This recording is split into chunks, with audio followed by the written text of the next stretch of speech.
Hello and welcome to the Wednesday Show on Wednesday.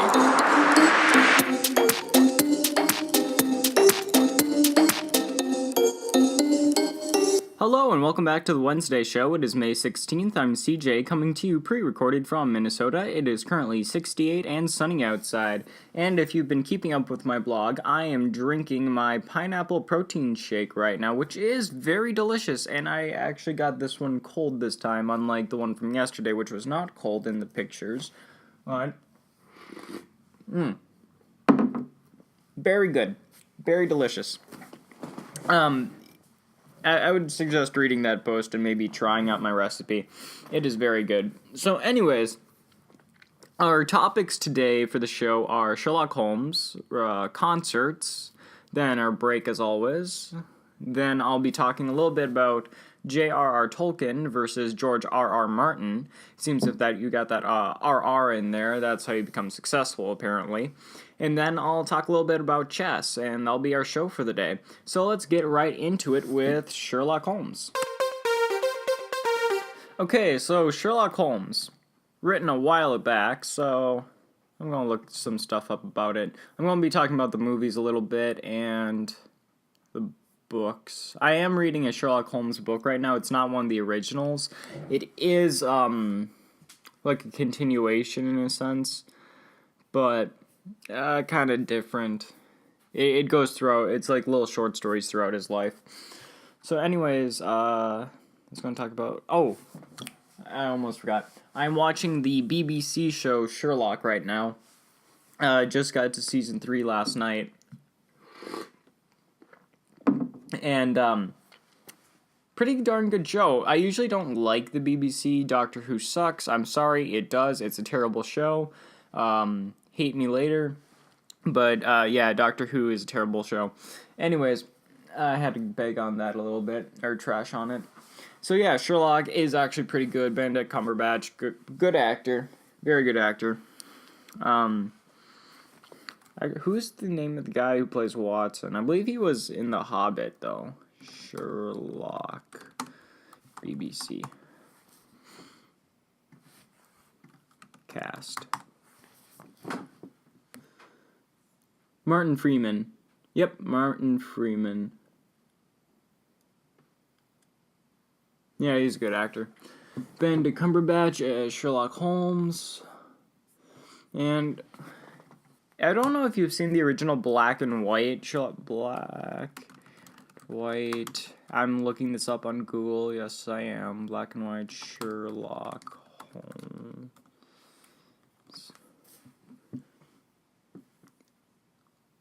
Okay. The Adventures of Sherlock Holmes. Sherlock Holmes film series, 1939. Okay, I am going to Wikipedia because Wikipedia is a source. I don't care what my teachers told me in high school. Wikipedia is a source. Okay, how many? Alright, they had The Hound of Baskerville, Adventures of Sherlock Holmes and the Voice of Terror, Sherlock Holmes and the Secret Weapon, Sherlock Holmes in Washington, Sherlock Holmes Faces Death, The Spider-Woman, The Scarlet Claw, The Pearl of Death, The House of Fear, The Woman in Green, Pursuit to Algeria, I don't know, sorry, say that exactly, but oh well, Terror by Night, and Dressed to Kill. I've seen a couple of these. I actually owned Hound of Baskerville. The old black and white movies, if you haven't seen them, you should actually see them. They're actually pretty darn good. Who played Sherlock?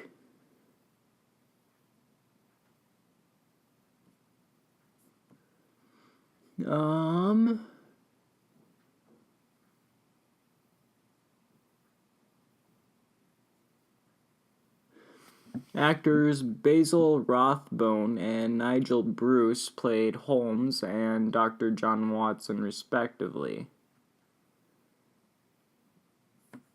Bills. Man. Okay. Basil. Sorry, not bad. Why am I not being able to say his name? Basil Rathbone Oh, he died in 67 at the age of 75. The Wikipedia page, oh, that dude has a devilish smile. I mean, he's got the little goatee going and everything. Alright. This guy was in a lot of movies. Holy crap. Wow. This guy had a lot of movies.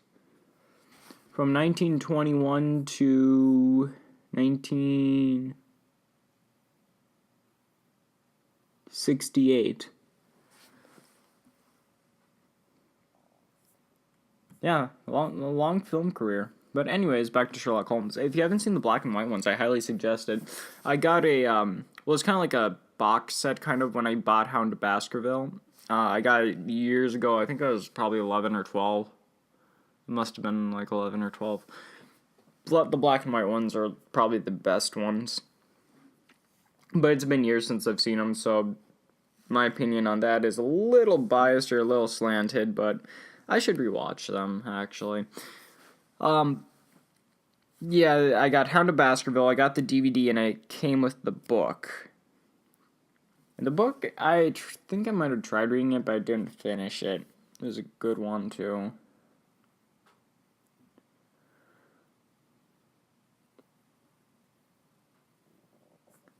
And then there's the...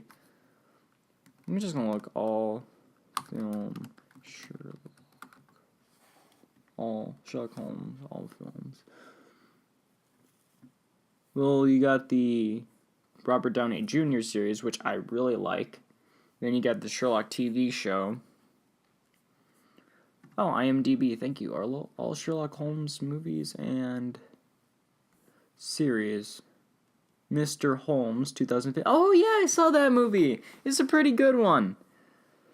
It deals with, I'm going to read the synopsis off of IMDb for Mr. Holmes. An aged, retired Sherlock Holmes deals with early dementia as he tries to remember his final case and a mysterious woman whose memory haunts him. He also befriends Van, the young son of his housekeeper, who wants him to work again. Oh, Ian McKellen plays him. Yeah, that was actually a pretty good movie. I mean, it's a slow-paced movie, but it's pretty good. I liked it. I saw that with my dad. We rented it off of On Demand from Comcast. Which, you know, they're kind of overpriced at this point. But this was, yeah, when it kind of came out originally. Yeah. Holmes and Watson. Madrid Days. I haven't heard of that one. Then you got the Sherlock Holmes series. The BBC. Then you got the Robert Downey Jr. series. And then you got the original black and white ones. Looks like you got a couple other ones. Not that they don't look as good. Some in the 80s. The Great Mouse Detective. Basil, the rodent Sherlock Holmes, investigates the kidnapping of a toy maker and uncovers its link to his archenemy, Professor Ratigan. I'm not sure if I saw The Great Mouse Detective. I might have. I think I did. Well, anyways, it's probably enough rambling on about Sherlock Holmes stuff. So let's get into it with our next topic, which is concerts. Alright, so I've been going to concerts more and more the past couple of years. So I've seen one concert. I've seen Lindsey Stirling. Great concert, great performer. I've seen The Pretty Reckless, amazing. I've seen Weezer. Weezer's good. And The Killers. Killers were pretty good. And this summer, I've talked about going to, what was it called? Warped Tour. I'm skipping Warped Tour. Not many bands there that I want to see, honestly. So I'm just going to skip that one. I know it's the last one, but it doesn't really look that good to me.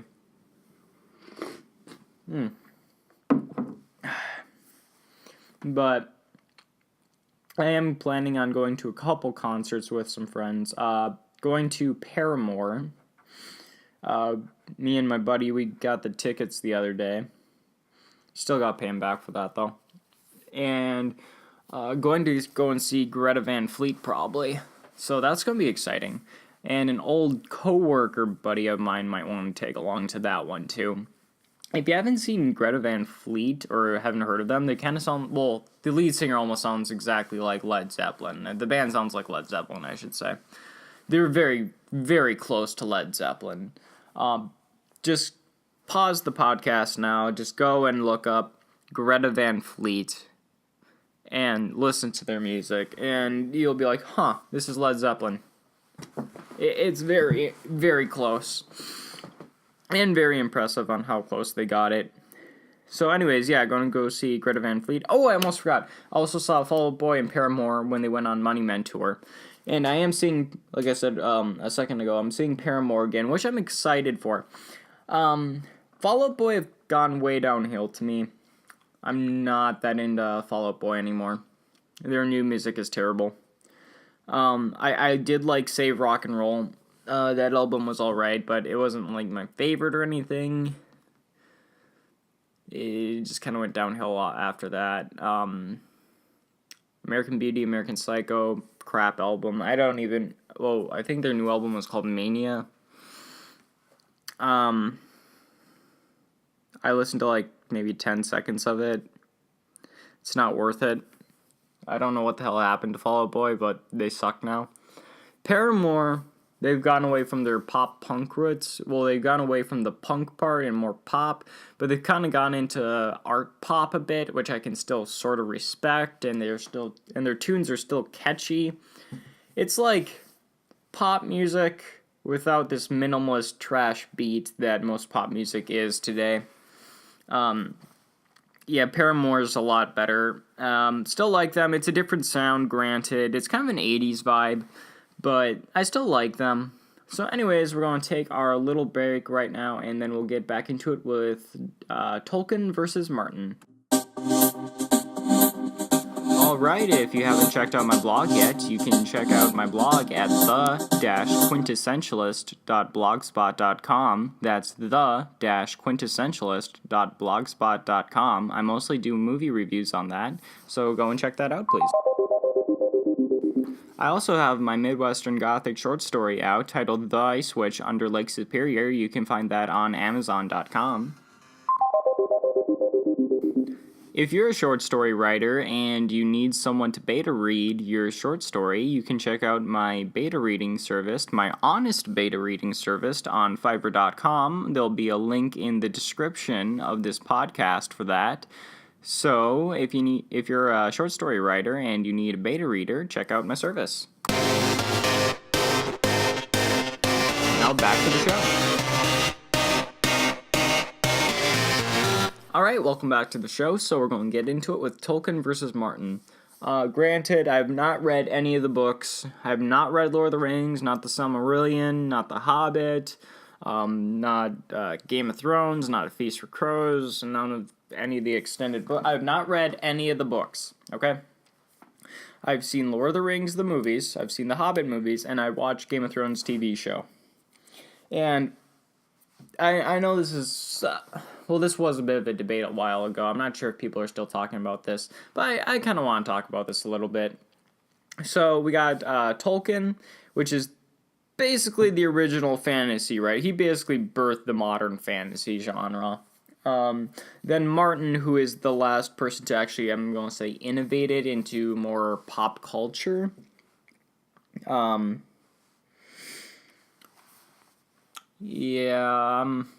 let's go over some of it. Well, Martin says his problems with Tolkien is that it's not realistic enough. That it's like, because like Aragorn is a good king doesn't necessarily mean that he's a good person doesn't mean he's going to be a good king. And I get what he's saying with that, but on the other hand, Tolkien stuff is more about like metaphors and like kind of like teaching the virtues of being a good person. I mean, Martin has all these layers of political intrigue and all that, while Tolkien teaches more moral lessons in his stories. And then you got, like, the fighting scenes and all that, and, well, I gotta give, well, for, like, action and all that, I'm going to give it to Tolkien, because he knows what it was like more so. He had firsthand, well, I mean, he was lieutenant in the First World War, and, you know, the First World War with all the gas and all that, I mean, it's pretty bad. But he got out alive, so, yeah, good for Tolkien, but he saw a lot of bad stuff there. And he did write some of it into his books, and kind of the horrors of war. And then Martin, I'm not sure if he conveys that as much. I mean, he kills off his characters and all that, but there is a shock value to it, and it's like, ooh, who's conniving who's fighting who, but Tolkien, in a way, if someone dies or something bad happens, it's because of a moral downfall. It's like the more morally good you are, the better off you are in Tolkien's world. In a sense, I mean, I haven't read, like, Children of Húrin or anything, or, you know, I heard that one's pretty dark. But that's what I'm getting just from, like, watching the movies and reading a little bit about Tolkien.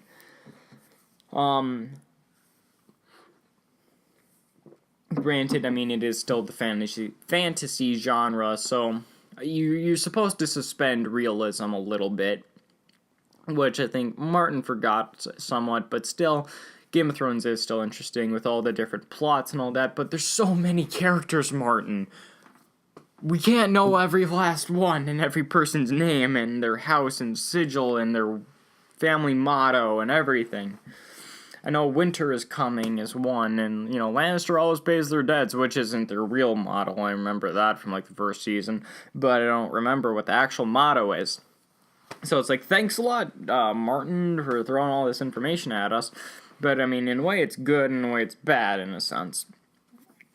But Tolkien, you do have a lot of characters, but you kind of remember their names a bit more, and their friendships and how they grow as people. Well, I mean, you got hobbits, elves, dwarves, like, wizards, and everything else in between. There's more fantasy elements in the fantasy books. And, Martin has some, but less. And, well, Tolkien what influenced him was the story of Beowulf, which I just finished reading Beowulf a while ago. You can read my review of the book on my blog, and I recommend it. That was a great book. Well, it's technically an epic poem, but favorite poem, hands down. Screw you, Shakespeare. Beowulf's better. I can see why Tolkien would get inspired from Beowulf, though. Beowulf is great, and another thing I like with Tolkien is he also didn't like Shakespeare, and I think it was in Hamlet or something, there's like a line or something where, like, the trees moved and it's just a bunch of people holding branches and walking around, and then Tolkien was just like, no, screw you, Shakespeare, I'm going to invent a species called Ents, and they're going to be freaking walking trees. He literally just created Ents just to basically spite Shakespeare. I respect that. God, I like that. I don't know. I respect Tolkien more. And George R. R. Martin, his stuff is very entertaining. I know the shows have gone away from the books a lot. I'll read the books someday, probably, but, well, for both series. But I respect Tolkien more. That dude was pretty darn cool. He is a pretty cool guy. Martin, I mean, he's very interesting, and I don't think all of his criticisms are warranted for Tolkien. I'm just throwing my thoughts out as they come in, you know, this is just hitting the wall.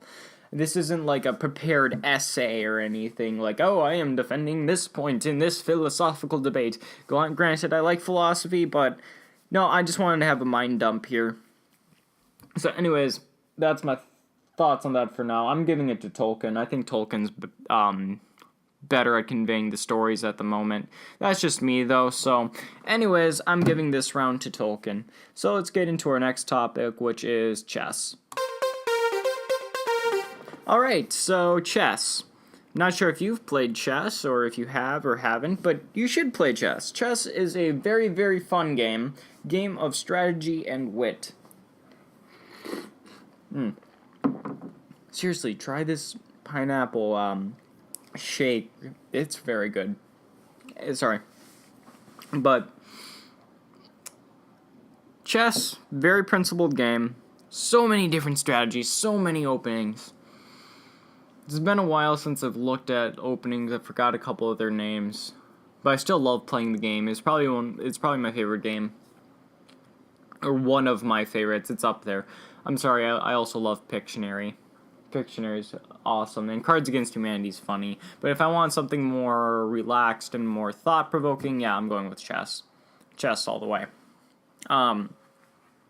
I used to play chess against my math teacher in high school in 11th grade and 12th grade. I had him for a 12th grade study hall, and we'd play chess against each other sometimes. And it was kind of funny, because once I figured, he was a good opponent, my math teacher, but once I figured out how to beat him or what his weakness was, I just kept hitting his weakness every game, and he just kept losing, and it frustrated him.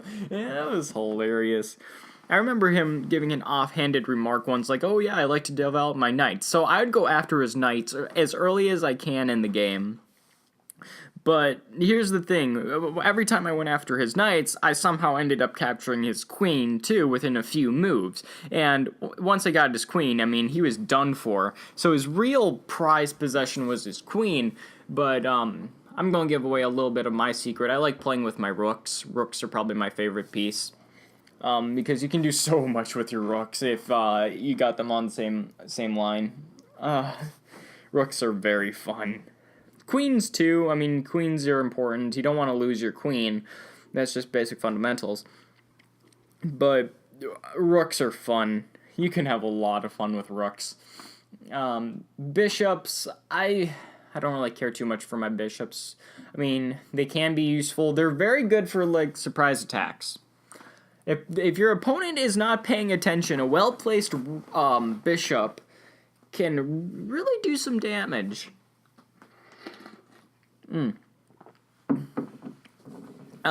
Make sure you, with your pawns, always have a pawn covering another pawn if you can. Always have something covering something else, so you're always safe. In a thought. But anyways, yeah, my math teacher, it was a fun game. Those were some fun games. But my high school, we didn't have a chess team. I'm not sure if I would have joined or not, but I was a part of another club that I started. I might talk about that another day. But anyways, we actually had a checkers club. Not a chess club, we had a checkers club. But I think they might have started a chess club in my last year. I don't remember. But anyways, yeah, chess, very fun game. But I don't really have too many people to play with because family and friends, not many of them, well, even if they do play chess, they don't play it often. And my family doesn't really play chess at all. I come from more of a checkers family, so I don't really get to play against my family. And then my friends, they'll play it occasionally, but not as much as I would. And I'd love to play chess with my friends more, but yeah. Maybe I should start a local chess group or something, or go to a local tournament. That'd be fun. Granted, I'm still not great. I'm not a ranked player at all or anything. I'd probably do really bad against ranked players, but against your average player, I do decent. I'm probably I'm not great or good. Well, there's average, above average, good, great. I'd be above average.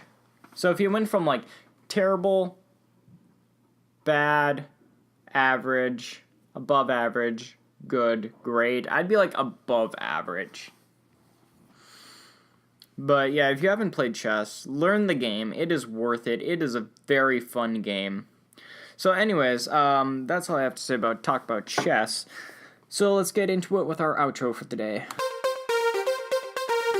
So I hope you enjoyed this episode of the Wednesday Show. I hope you have a good Wednesday today, and I hope you have a good week this coming week.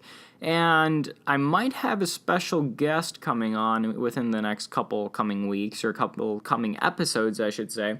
So I hope your next Wednesday is well, I hope this week is well, and I hope today goes well for you. And I'll see you next time.